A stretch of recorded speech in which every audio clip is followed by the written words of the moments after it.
What's going on, folks? It's the Black Legend here, and today we're gonna do things a little bit different, just a little bit different. You know, I've been homesteading, you know, I've been doing my thing. You dig? Today we're gonna do a compost tea. So let me show you how I'm gonna do my compost tea, and then we'll go from there. I appreciate you coming along with me for this journey. You dig? So this is how we're gonna start this thing off. We got an air pump, we got some pipe tubing, and we got a couple of air stones. That's gonna provide the bubbling effect. The bubbling effect. We brewing a tea. We brewing a tea, right? So we need a container to brew the tea. We got a container here. This is a 4-gallon container. I'm about to cut the top off of this. Take my razor, cut the top off of this, and we're gonna brew us a tea. So we got my bubbler, right? And then how we gonna start off with brewing this good old tea? See, the first building block of any successful plant is some earthworm castings. A lot of your soil, a lot of it is built up of earthworm castings that help build structure, and it's a lot of nutrients going on in there. Them earthworms get to moving around through there, and they start transplant nutrients and everything like that. You dig what I'm saying? So we're gonna start off with a little bit of earthworm castings, and then guess what we're gonna move to? The mycorrhizae. The mycorrhizae, the another building block of all plants and everything going on outside that you're eating, that you're dreaming of, that you're watching and you're touching, and leaves and everything. Mycorrhizae has some job in there. So we're gonna add some mycorrhizae. That's going to get that microbial life going on with the earthworm castings and the mycorrhizae. But guess what also they need something to do?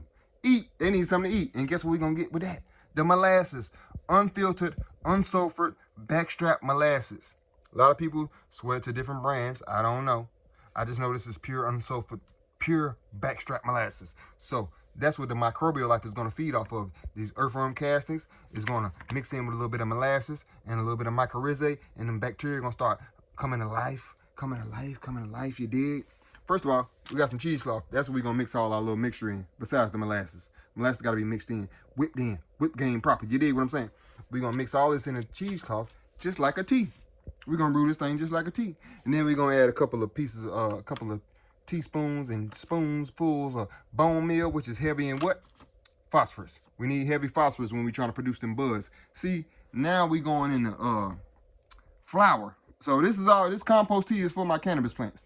For those that didn't know, I don't really talk about that on my YouTube page because that's not YouTube friendly. But if you want to see more about my cannabis content, comment down below and then I'll show you more of that. And maybe I'll create a new page for it. I haven't got much interest in it, so I haven't started one. So, you know.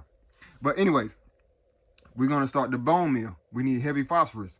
We're not producing leaves and stuff. So in the vegetative state of cannabis plants, we're trying to produce leaves and green and heavy greenery and grow those branches and leaves and just get all bushy. You know what I mean? But when we come into flower, we need phosphorus and potassium to produce them heavy, thick, gassy buds. You understand what I'm saying? So we got to add some bone meal. We're going to add a little Epsom salt for a little magnesium, you know what I mean? And then we're going to add a little bit of lobster meal, langbonite, heavy in potassium. You know what I mean? Potassium, magnesium, sulfate. Heavy in that. And also langbonite and stuff like that, like shrimp meal, lobster meal, it contains a little bit of chitin too. What chitin does is it produces like a defense mechanism going on in the plant. So anything with like a shell, like an ant or something like that with an exoskeleton on it, it kind of repels it's a pest control. The chitin is, you know, natural pest control, because the plant puts off a natural defense because it thinks something that with a shell exoskeleton is trying to attack it. You know what I'm saying? I don't know. It's a little bit more complex than that, but that's just listen to me. Just listen to me. Trust me.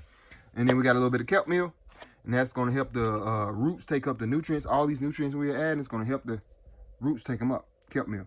Also, kiwi peel, strictly for potassium. Banana, strictly for potassium. Add a little banana peel, add a little kiwi peel. Kiwi peel is way higher in potassium. I think 5 times higher in potassium than banana peels. So yeah, we're gonna go there. We're just gonna add a bunch of nutrients and see what's going on. We're gonna take this 4-gallon container, cut the top off of it with my razor, and then we're gonna brew a nice good tea in there. We're gonna mix it in this good cheesecloth, mix a nice good tea, brew it up. Won't have any things lingering around in it. And then I'm gonna probably dilute that 2 or 3 to 1 and go out and feed my plants with it.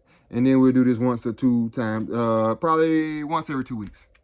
And then this will carry my cannabis plants all the way through flower, and everything should be nice and healthy and gassy and produce really good buds and everything like that. So love and light to all. I appreciate you tuning in to this. If you want more of this content, as I said, please drop it in the comments below. Let me know. And we'll try to create another page for this to where I can show you what's going on with the grow and not get banned from YouTube and, you know, yeah, not get my channel taken down. So yeah, love and light to all. Peace.